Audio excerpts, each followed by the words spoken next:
Welcome to the Ask Coach Mac podcast, where coaches from around the world get their strength and conditioning questions answered. What's up, guys? Rob McKeefery here, and welcome to episode number 14 of Ask Coach Mac. Thank you so much for joining me today. We have a great question from Sam, but before we get to that, I want to thank today's sponsor, Iron Grip. Iron Grip has been leading the way in free weight design and construction for over 20 years. I've put their plates, dumbbells, and bars in 3 facilities, including my own garage where my family and I train. Please join me in thanking them for giving back to the strength and conditioning community by supporting things like Ask Coach Mac and the numerous conferences, clinics that they're a part of. To learn more, go to www.irongrip.com, follow them on Twitter at iron_grip, or call Chris DeSanto at 509-230-3124. All right, here's today's question from Sam. Hi, Coach Mac. My name is Sam Relic. I am a graduate assistant at the University of Louisiana, Lafayette. You often give advice to interns about obtaining a graduate assistantship. My question is in regards to those graduate assistants who will be seeking an assistantship within the next year. What advice do you have to them in regards to them finding a job, obtaining a job, and if they don't get a job, staying in the field for the time being? Sam, I've actually gotten this question quite a bit recently by 4 or 5 coaches that are in a similar position where they're in their GA, they're finishing it up, they're looking for jobs, they're concerned, they're worried about what their next step is, and about what they would do if they can't find a job. So truly appreciate you asking this. I think, let's take each step kind of along the way here. Finding a job. Obviously and the people that are listening know that you're not going to get hired just by becoming qualified, by doing your master's, by getting your certification, and by getting a little bit of experience. That's the bare minimum. When I have job openings, I'll get 300, 400, sometimes 500 plus resumes for a job. And so every one of them has a little bit of experience. Every one of them, for the most part, have an education background that supports the goal.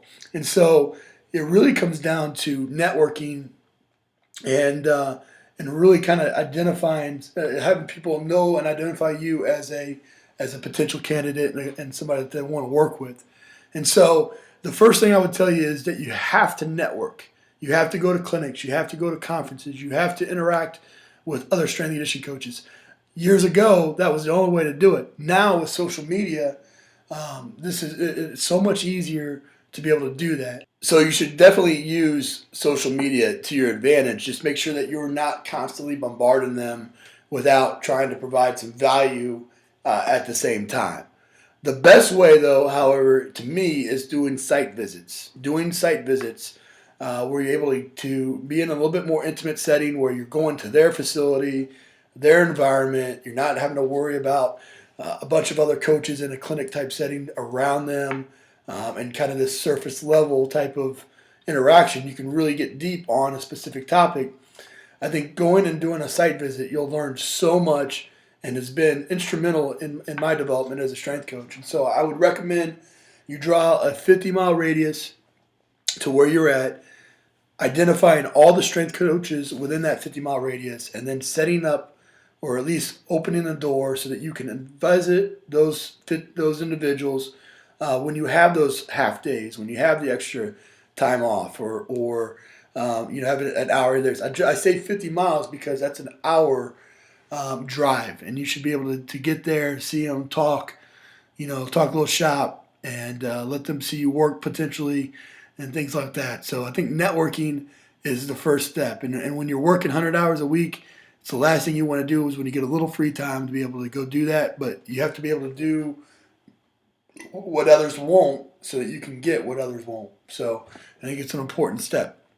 Second thing is making sure you know what your unique selling proposition is. When I ask coaches what makes them unique, the answers I get is that they work hard, or that the kids like them, or that they're intense, or this, that, or the other. And I would pose a question to anybody listening. If I asked you what makes you unique, what would you say? And so I think it's important that you figure out, when I'm looking to hire strength coaches, I'm looking for something that's going to make our program better. What's a unique skill set, maybe administratively, that they're going to bring to the table that's going to make us more efficient? What's an advanced training? Maybe they're a kettlebell expert. Maybe they're a conditioning expert, a speed expert. What's some advanced training that they have that we don't have? What's a unique story or experience, life experience that they've had that makes it so that they bring something to our athletes, and really being able to put that into an elevator pitch, a 1 to 2 sentence type of statement that you can get out to people. I think is in those small interactions of time is important. I think lastly is if you don't find a job. I think one thing that in this age right now, jobs are few and far between, but there's still plenty of opportunity. Think about how many high schools don't have strength coaches. Think about even colleges that just still don't have strength coaches. I think creating your own experiences, finding these schools that don't have that, and pitching yourself as a strength coach. Maybe you go into a college. Maybe you're going to be an adjunct faculty member now that you have a master's degree. Maybe you're gonna work in the rec center to make ends meet, and then you're gonna start working with the teams and maybe gain a stipend from them for doing strength conditioning. And so I think that those are things to be looking for. In a high school setting, go in as a teacher and then look to create experiences from within. Maybe you're going to create a summer strength conditioning program. Maybe you're going to go in and you're going to work with teams and again as a coach. And then work in their strength and conditioning on top of that. I think the other thing you can do is look to make strategic moves. I mean, at this point in your life, probably you don't have kids yet. Maybe you don't have a spouse yet.